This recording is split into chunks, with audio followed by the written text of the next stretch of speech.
সফল ব্যক্তি কাকে বলা হয়, বা জীবনে সফলতা অর্জন করতে কারা প্রকৃত সক্ষম হয়?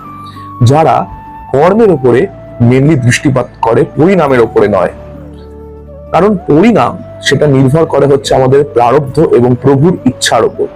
প্রভুর ইচ্ছা এবং আমরা যে প্রারব্ধ নিয়ে জন্মেছি, এই দুয়ের সমন্বয়ে তৈরি হয় পরিণাম। কিন্তু কর্মটা তিনি আমাদের হাতে দিয়ে রেখেছেন, তাই কর্মটা যে যত ভালো করে করে বা ভালো করে করবার চেষ্টা করে, প্রভুর হাতে স্মরণ করে, মনে মনে তার হাত ধরে প্রভুকে যে নিজের জীবনের গাইড মেনে কর্ম করে, প্রভু তাকে সদা সর্বদা সেই কর্মটাতে হেল্প করেন। এবং প্রভুর স্মরণ করে সঠিকভাবে সঠিক কর্ম করলে তার পরিণামও তৎস্বরূপ, তার যে যতটুকু তার প্রারব্ধ, যেটুকু প্রভুর কৃপা, সব মিলিয়েই সে একটা পরিণাম পায়।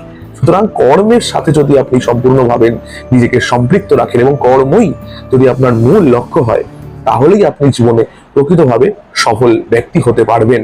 তাহলে পরিণামের দিকে তাকিয়ে থাকলে, পরিণামের স্বপ্নে বিভোর হয়ে থাকলে, আপনার বর্তমান বা ভবিষ্যৎ দুটোর কোনোটাতেই কর্ম ঠিক মতন হবে না, এবং কর্ম ঠিক মতন না হলে সফলতা তো অনেক দূরের কথা। তাই কর্মের প্রতি আপনার মূল লক্ষ্য এবং মূল দৃষ্টি রাখুন, তাহলেই দেখবেন যে জীবনের প্রকৃত সফলতা আপনি অর্জন করতে পেরেছেন এবং ঈশ্বরও আপনার সাথেই আছে। জয় জয় শ্রী রাধে।